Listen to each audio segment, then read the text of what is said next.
be scary for the financial advisor. So we want to help the client make well-informed decisions. And like you said, we all stay in our lane. We all do what we're really good at, and good things happen at the end of the day.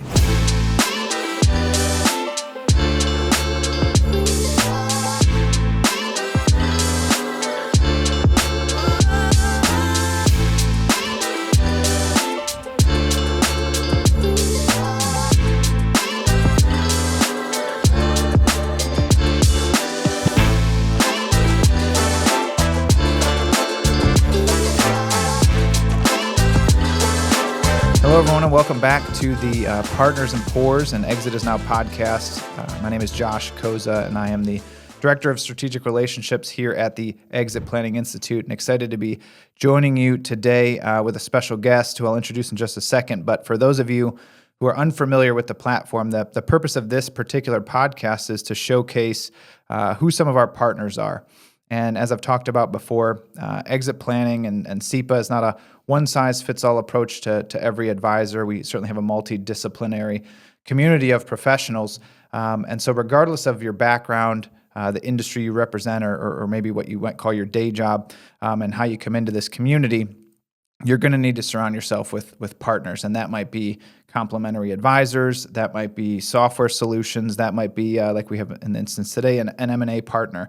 And so what we want to do is showcase to you who some of those preferred or recommended endorsed partners are out there in the community, and explain to you a little bit about what they do and how you can engage with them and the value they can bring to you and your practice. So I'm excited today to have Scott Bushkie, the managing partner and founder of Cornerstone Business Services here. So thanks for making the trip. Yeah, Scott. excited to be here. Thank you. Have you on the podcast. And one of the things I like to do ahead of this is Google the name of the company, right, of who's being represented, and just see what the kind of formal thing that pops up on the internet if I was to Google you. And so I did that, and what came up here was Cornerstone Business Services is an investment bank providing valuation and acquisition search services for companies between $2 and $50 million in value. So that's what I see when I Google it. But in your own words, can you talk a little bit about who Cornerstone is? Yeah, no, that'd be great. So we're a boutique investment banker, an M&A firm, and where our niche lies is, as you mentioned, we do three things only. We help business owners understand the real value of the company in today's marketplace. So we call that our FMA, our fair market analysis, which are incredibly important for people that are looking to understand their value for their estate planning purposes, for possibly selling their companies, for buying companies, for buy-sell insurance, buy-sell agreements and life insurance protection and things along that line. We do buy-side searches, as it talked about. So if a company's looking at growth through acquisition, instead of just waiting to see what's on the marketplace, we can help them find companies that aren't on the marketplace, which then helps them get a better deal.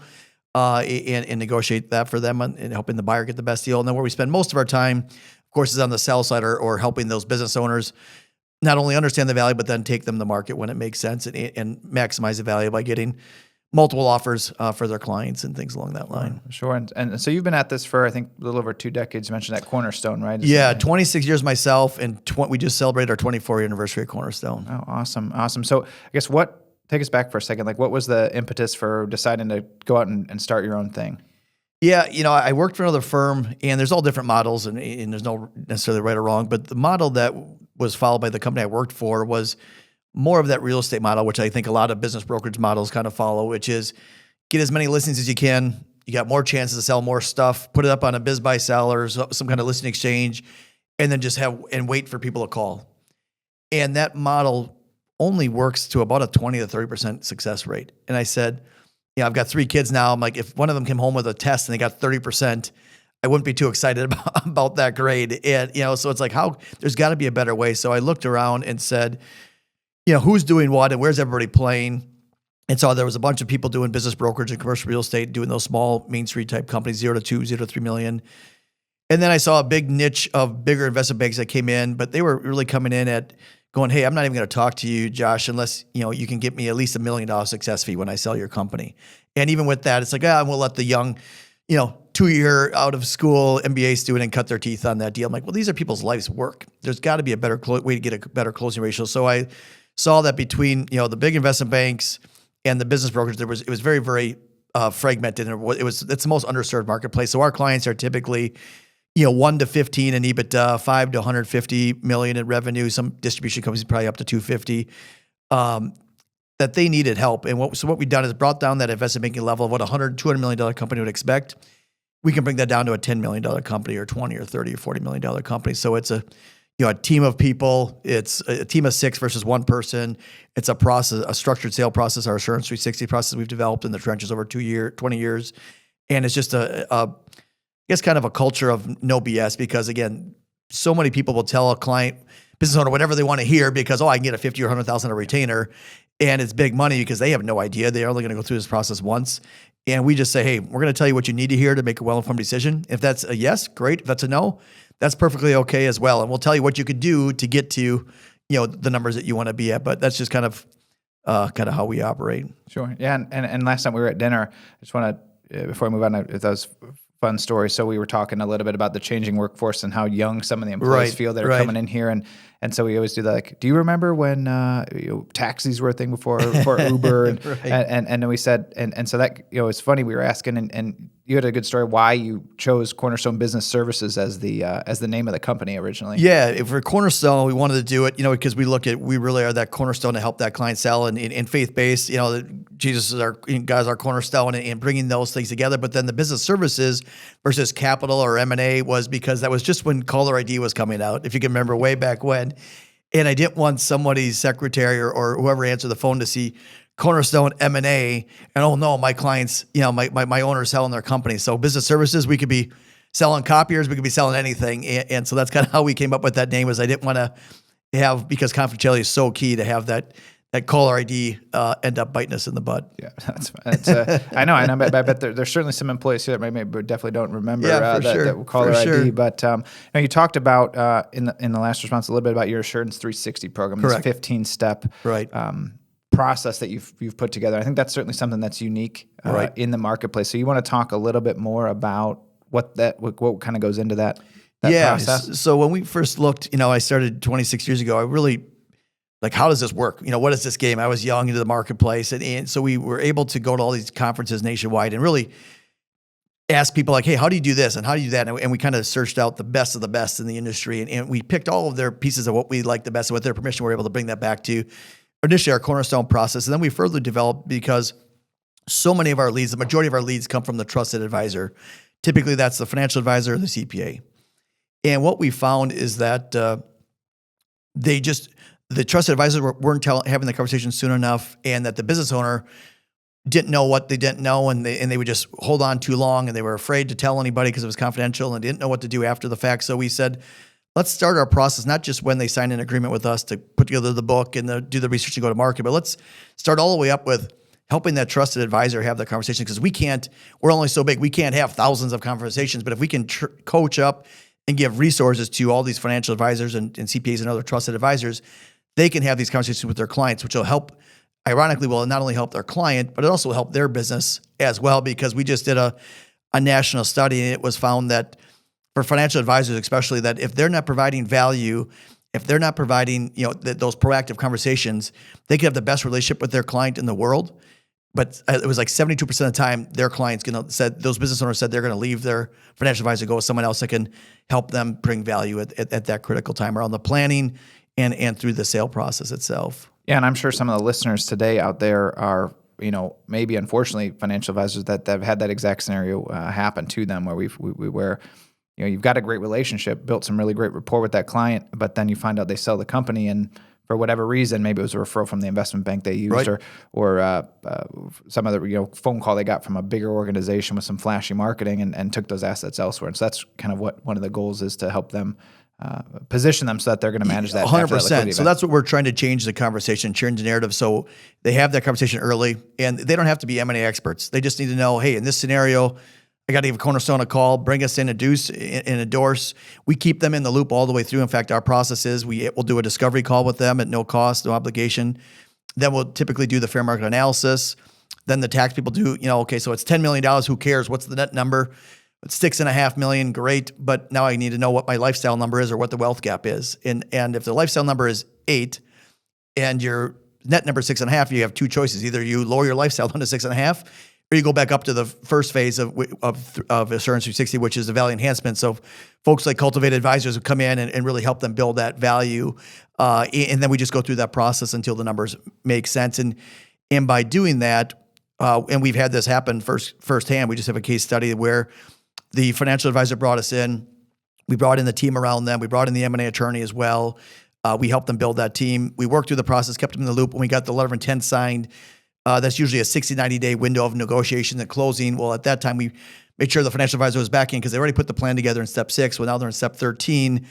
They can dot the I's and cross the T's for the next 60, 90 days. So while that's all getting done, they're finishing the plan. So when the deal closed, the proceeds, which was 50% more than the client expected, which was really cool because we had 20 different offers, but the money got wired into the financial advisor's account. It didn't even go into the business owner's account. So they were dialed in. They were getting those assets under management. And that's what our goal is with financial advisors. We talk with so many and they say that, I'll get my next 100 million of AUM with 200 clients at $500,000 a piece. We want to help them get there with 5 or 10 clients. And that's what this whole process is. And with all these baby boomers selling right now and all the Gen X starting to sell, there's this huge opportunity. And that's why I'm excited to be part of SEPA and EPI and how we all work together, because there are so many business owners out there that need a team of people and they don't know where to start or where to look. Yeah, no, and I think I'm glad you mentioned that team there, because as you were talking, I was thinking about this ecosystem it's really creating, right? We talk a lot, if you're familiar with the methodology, there's 2 concurrent paths, a business path and a personal and financial planning path. And so we talk a lot about how that financial advisor is well positioned to manage the personal path. Your value advisor, like a Cultivate, like you mentioned, is positioned to manage the business path in lockstep together. Right. But I think what you've done is shown how the M&A advisor can be brought into that, and it's not just at the end, right? You certainly want to engage that individual earlier than, hey, I want to sell. Now, of course, we all know there's scenarios where an owner, by way of their advisor, come direct to you to say, hey, I need to sell now for good or bad reasons. I'm done, sell it, right? And that happens. And there's not a lot we can do, right? So the fair market analysis, we're going to get what we get. You get the tax number and you get the net number, lifestyle number. It is what it is. But ideally, we're having that conversation 2-3 years in advance, maybe even in some cases, to say, where are we? What is the wealth gap? Is the business going to fund that? Close that gap? And if not, we bring in someone like a Cultivate to close that, right? And then ideally, we come back in a year, 2 years, and say, now we're ready. We have what we need. We're where we need to be. Let's take it to market. And that's what we have with our fair market analysis, that once the small investment is made, we'll update it for no cost for 3 years. So that way, we can say, okay, the number's here. Numbers are quite not there yet. Cultivate or one of the value enhancement folks, take it, run with it. We have how we have it set up that we have calls every quarter, every 6 months, depending on how far they're out from selling.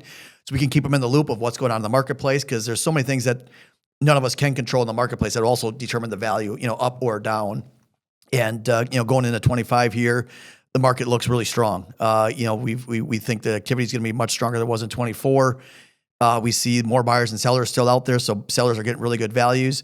But yeah, at the end of the day, by doing those 3 steps, the FMA, the tax, and then the lifestyle number with the financial advisor, the wealth gap, then and only then can that owner make a decision with confidence.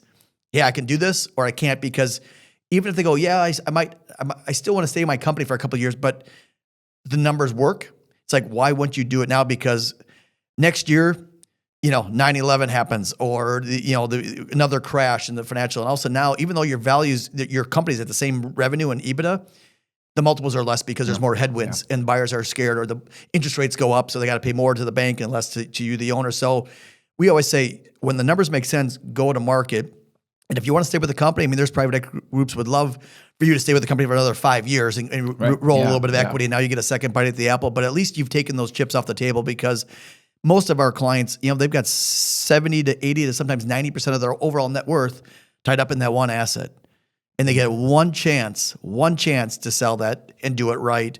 And so many do it wrong or don't do it at all. And that's what we're trying to change. Sure. Yeah. Now you mentioned that the trusted advisors are primary referral source, financial advisor, CPA, and specific to the financial advisor, you built a program specifically for those advisors. Do you mind talking a little bit about what that is? It's called CapEx. So if you go to CapEx, CAPEX, CapExProgram.com, you can check it out more. But it's really a program, and we have managing directors and relationship managers there that for the trusted advisors, like you said, the financial advisor, the CPA, could be business coaches and others there, that we give them tools and resources and one-page assessments and things that, again, kind of quote unquote start the conversation. And our book and workbook are there. if they want to dive deeper with their clients. But there's a lot of tools there for them that will help their client, but it really helps them start the conversation. Because again, we've seen the numbers in our study are very, very strong that if they provide value upfront, help build the team, stay in the loop, they are very, very, very likely to get those assets under management. If they go, I've got the best relationship with them, you and I golf all the time, we're buddy, and our wives get along, there's a very good chance I'm going to lose that. Sure. As much time as I spent with you. So that's where this CapEx program, there's people that you can, have a call once a month, talk about case studies or talk about different opportunities, see if it makes sense, answer any questions, and just a whole, there's video tutorials there of, how do I talk about this or how do I talk about that, or, how do I give this one pager? What is it for? How should I present it? Try to take all the guesswork out of everything to make them as comfortable and as educated as possible so they can be that business owner specialist, as a financial advisor or a CPA, and really not only keep their clients, but really become that magnet. But that's what we found is that once someone does this and they have a really good experience with the client goes, yeah, Josh isn't just my financial advisor. He specializes with business owners. He's got this whole team around him, and you got to talk with him. And also now more business owners start coming to you, and the people can specialize just with business owners. And again, if you can get to 100 million of AUM with 5 clients versus 200, how much more valuable is your business? How much more freedom do you have for your family? How much better service can you give your clients? And that just, success breeds success. So that's what we're trying to do as that M&A partner is really help educate and build awareness and tools and resources for those trusted advisors. The earlier they come in, the earlier we can come in, the better off the client is, the better off we all are. Because like you said, if someone's burnt out, well, there's not much tax planning you can do. So the CPA doesn't have as much work to do, or the tax attorney. If they're burnt out, the value enhancement people, even though, hey, I'm at 8 for my lifestyle number and I'm at 6.5. Yeah, I'm not going to do it. I guess I'm at 6.5. That's what I'm going to live off of. So there's no value enhancement coach that can come in and help that client. So it's like we all either win or we all kind of lose together. And the more we can have that conversation started earlier by the trusted advisor, everybody's going to win, including the business owner at the end of the day. That's our goal. Oh, that's very cool. Very cool. And certainly unique, not something I'd seen before. And so that covers the trusted advisor network, growing that network and a program for them. But I also want to highlight, we talked about how you certainly have your sweet spot, your ideal business owner client size to take to market, but that doesn't mean you're not able to assist businesses that fall outside of that range. Correct. Right? You've built a network that can help facilitate that as well, too. Yeah. So like I said, most of our clients are in that 1 to 15 in EBITDA and or 5 to 150 million in revenue. But if it's a little bit smaller, there's some industries that we'll work in. I built out another network called Cornerstone International Alliance, which are 31 other firms worldwide that focus on this low middle market. And just to give you an idea, just this in 2024, I think we're going to end up close to about $2 billion in enterprise value. So over 200 deals at $2 billion enterprise value. And if it's too small for them, we're building out another network right now of business brokers. So if it's a sub $2 or $3 million deal, we'll have a network there too. So the nice thing is for your EPI and SEPA members, they don't have to maintain 74 different relationships depending on what size it is and color and where it is. They can have one contact with Cornerstone. And if it's not a fit for us, it might be a fit for our CIA program. If it's not a fit for our CIA program, then we'll take it to our business broker alliance and network. So we can help your client get the help that they need, and also keeping you in the loop. Because again, as you mentioned earlier, and I've seen it happen multiple times, where the investment bank or M&A firm, they don't know you. They don't know how they got the lead, and they've got a buddy or a friend of the family that's an investment bank or is a financial advisor. And I've seen it time after time that they pull that to someone else, because people are so vulnerable in that stage. They've never had this much money in their life. And if I helped you get to that money, they're going to trust me to refer to someone else, where we make sure that whoever brought us in, they're at the table and they stay at the table all the way through that process. Yeah, and it's a super great opportunity, like we were talking yesterday, that financial advisors that is maybe the primary advisor that stays with that client post after liquidity. the sale. Yeah, they'll be the biggest advisor after the sale. So that positioning is key. Well, I think that wraps up kind of the questions I had. Any closing thoughts or commentary you want to have for the community? Yeah, I would say it all starts with the conversation. You need to have the conversation. We've got tools, simple one-page tools and resources for you, but start the conversation earlier than you think. It's never too early to start it. And we think really the triggering event is that fair market analysis. Because once they make that small investment of time and in dollars, now the tax work can be done. Now the financial advisor can plug in a real number. And even if they don't want to sell, we'll do the fair market analysis. We've done them for 100,000 companies with 100,000 revenue to 285 million in revenue. So even if it's not a company for us, we can still help them understand value. So you can put in the right systems, put in the right plans. Because the last thing you want to have as a financial advisor or a CPA also doing wealth management is you just come up with an assumption, you plug it in, and then all of a sudden now the business owner is burnt out. They're tired. It's like, all right, it's time to sell. And we had $20 million in there all the time, and now it's worth 10. Well, Josh, this plan doesn't work at all. Right. Well, you told me 20. Well, you helped me come up with that number. You're the expert, and it could be scary for the financial advisor. So we want to help them, help the client make well-informed decisions. And like you said, we all stay in our lane. We all do what we're really good at, and good things happen at the end of the day. Well, I think that's a great way to close. So All thanks, right. Scott. Appreciate you coming in, taking the trip, spending some time with us, and Thank you. coming on the podcast. Thanks, everyone, for listening. Make sure you subscribe, listen, and leave a review on all your podcast platforms. So we'll see you all again soon. Bye, everyone. Cheers.